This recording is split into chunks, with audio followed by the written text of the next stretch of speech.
আসসালামু আলাইকুম সুপ্রিয় দর্শক, আমাদের সাফল্য কথার নিয়মিত পর্বে আপনাদের স্বাগত জানাচ্ছি।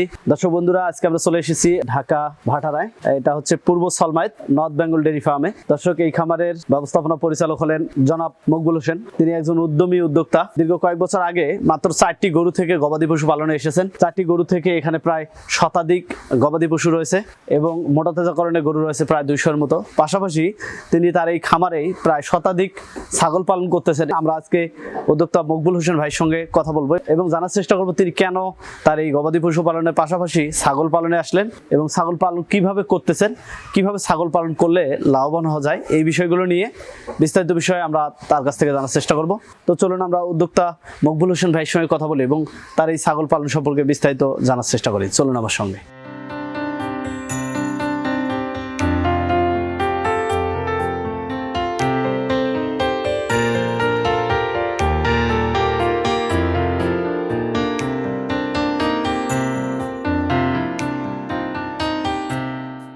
আসসালামু আলাইকুম। ওয়ালাইকুম আসসালাম। কেমন আছেন আপনি? ভালো আছি।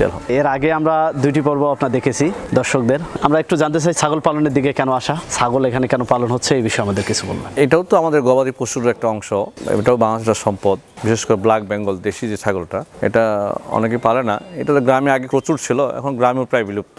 তো ঢাকা শহরে তো একেবারেই নেই। তো আমি চাই গ্রামের কিছু কিছু জিনিস যেন ঢাকা শহরে আনে পরিচিত করাই। সেই ক্ষেত্রে আমি এই ঢাকার রাজধানী গুলশানের মতো জায়গায় এই ব্ল্যাক বেঙ্গল চাষ করতেছি। সর্বমোট ছাগল কতগুলো আছে? প্রায় 150 এখন বর্তমান। এগুলো লালন পালন করলেন কত বছর থেকে? আমি মূলত 4 বছর ধরে ছাগল পালি। তো আমাদের একটু এই পালনের বিষয়ে বলবেন। এর আগে আমরা গরু পালন সম্পর্কে জেনেছি, যেহেতু ছাগলও পালন করতেছেন দীর্ঘদিন থেকে। আমার দর্শক বন্ধুরা অনেকে জানতে চায় ছাগল পালন সম্পর্কে এবং এই বিজনেসটা অনেকেরই করার ইচ্ছা। তো ছাগল পালনের পদ্ধতিটা কি?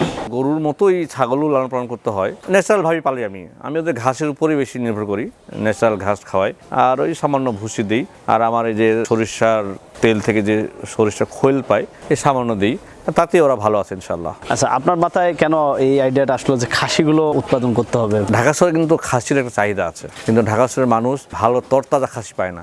ওই গ্রাম থেকে যে খাসিগুলো নিয়ে আসে, এগুলো ওনারা ইনজেকশন পুশ করে কোনো মতে ফ্রেমটা খাড়া রাখে। সবল তরতাজা খাসি যেন মানুষ আমার এই খামার থেকে পছন্দ করে নিয়ে যায়, এই চাহিদা মেটানোর জন্য আমি খাসি পালনে।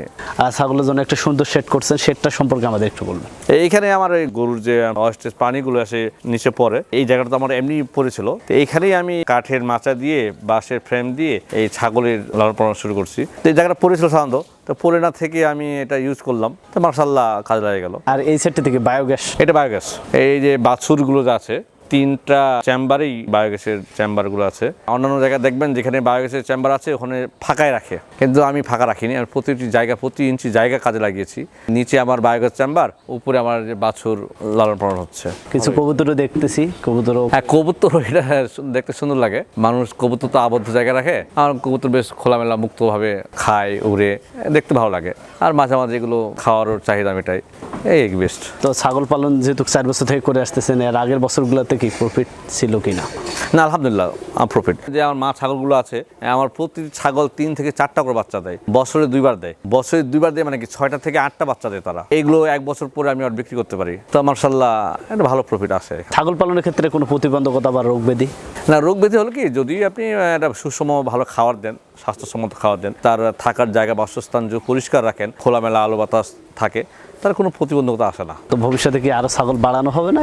আমি দিন দিন সবগুলো আসলে বৃদ্ধি করতে চাই। মানুষের যতটুকু চাহিদা বাড়বে আমি আমার প্রোডাকশনও বাড়াতে চাই। দেখা যাক আল্লাহ কত পর্যন্ত নিয়ে যায়। ছাগল পালনটা আসলে ব্যবসায়িক দিক থেকে উদ্যোক্তারা যদি করতে, তাদের জন্য লাভজনক হবে কিনা, বা কোন পদ্ধতিতে তারা লালন পালন করলে তাদের জন্য এটা লাভজনক হবে, তারা কিভাবে এটা করতে পারে, দর্শকদের জন্য যদি আপনি কোনো পরামর্শমূলক কিছু বলতেন। এইগুলো আসলে হয় কি, শিক্ষিত লোকের কাজ, অশিক্ষিত লোকের কাজ না। একজন শিক্ষিত লোক যদি তার মেধা, তার শ্রম, তার সময় দেয়, যে কোনো ব্যবসায় সে উইন করতে পারবে। সঙ্গে তার সততাও লাগবে।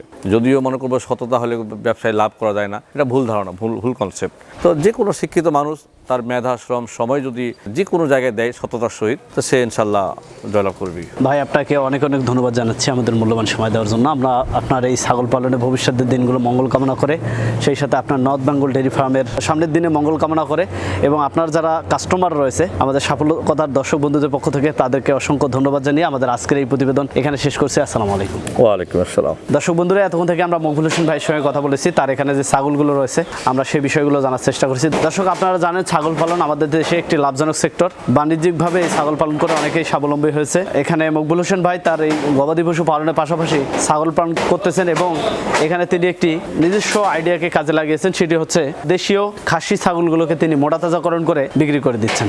দর্শক, আমরা জানার চেষ্টা করেছি তিনি এগুলোকে কীভাবে লালন পালন করতেছেন এবং কিভাবে এগুলো বিক্রি হয় বিষয়গুলো। আসলে ছাগল পালন বা গরু পালন যাই বলেন না কেন, এখানে যদি আপনি সঠিকভাবে নিজেকে মনোনিবেশন করতে পারেন এখান থেকে লাভবান হওয়া সম্ভব। তার একটি উজ্জ্বল দৃষ্টান্ত হলো নর্থ বেঙ্গল ডেয়ারি ফার্ম। তার ডেয়ারি ফার্মে যেমন সফলতা পেয়েছেন তিনি, তার ছাগল থেকেও তিনি লাভের অংশটি বের করে নিয়ে আসতেছেন এবং প্রতি বছরে ছাগল থেকে মোটা অঙ্কের অর্থ উপার্জন করতেছেন তিনি। দর্শক বন্ধুরা, এই ছিল বাণিজ্যিকভাবে খাসি ছাগল পালন নিয়ে আমাদের আজকের এই প্রতিবেদন। আপনাদের আশেপাশের সফলতার গল্পগুলো আমাদের জানিয়ে দিন। আমাদের সাফল্য কথা টিম চলে যাবো আপনাদের কাছে। ধন্যবাদ সবাইকে।